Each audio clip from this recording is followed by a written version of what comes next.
Yeah, it's great to be on your screen again. In this lesson, we'll be painting these beautiful pink king proteas with oil paint. This is quite a large painting, but of course it can be created at a smaller size, as the techniques work at any scale. Oil paints are used for the rich tone and vibrancy they possess, so let's get into it. The first step is to draw up the outline onto canvas.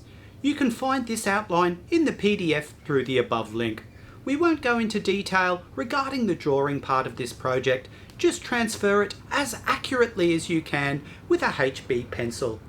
Squeeze out some cadmium yellow satin series acrylic and gloss medium and apply a thin coat of this with an abstract expression brush. Although we'll be painting this project in oil paint, acrylic is a very good base. Acrylic paint is, however, quite slippery, so it's a good idea to give the coat a bit of a rough surface, or tooth. To do this, I add a thin coat of clear textured gesso and again apply it with my abstract expression brush. A fairly wide variety of brushes are needed for this project, so I'm using the Montmartre Premium Brush Wallet. This is a photo of the finished painting that you can find in the PDF also. Refer to this for guidance on where to lay the colours. The first stage will be to paint the leaves. Refer to the PDF for the colours used and for any colour mixes.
that all those leaves are painted in, we can start on the flowers. Refer to that PDF again for a list of all the colours we used and create a warm pink.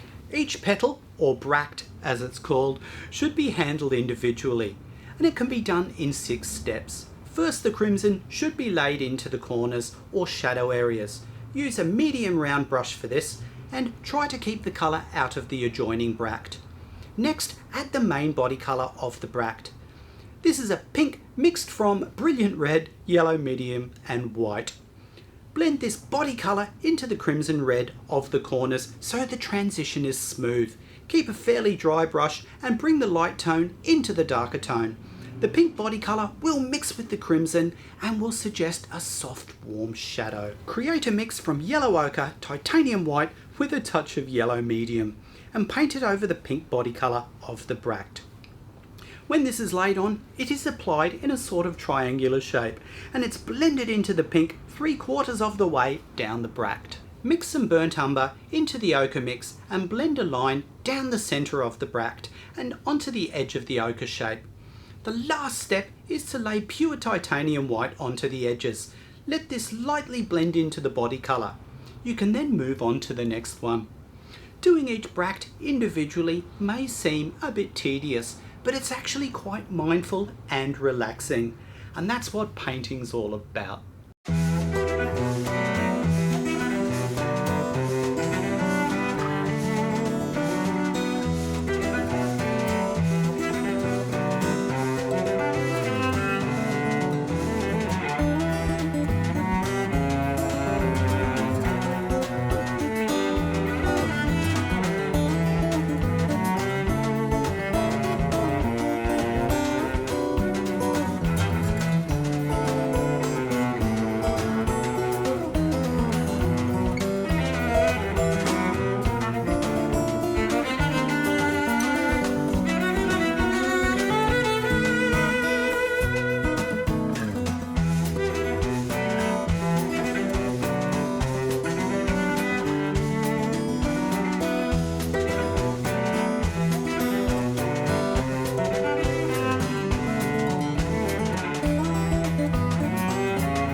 For the final step, we use that abstract expression brush again. Lay some pure titanium white into the corner. The trick with the background is to lay the colour on fairly thinly. We do this for two reasons. The first is so that the yellow tint shows through to an extent and gives the coat a warm glow. The second is so that the colours will be easier to blend with each other. In between the bands of white, I lay in a light blue mixed from phthalo blue and titanium white, and a pastel purple colour mixed from violet and titanium white. To avoid undue colour contamination, I lay the blocks of colour up next to one another, but make sure they don't touch at this stage. For the detail areas, I use a smaller flat brush and cut in the areas around the leaves. The most wonderful thing about oils is that you don't have to rush, so one doesn't get anxious and it's easier to concentrate on each area. The lower part of the background is a warm ochre created from yellow ochre, titanium white with a touch of yellow. I add more titanium white here and there and mix in a little raw umber into areas so the colour isn't too monotonous.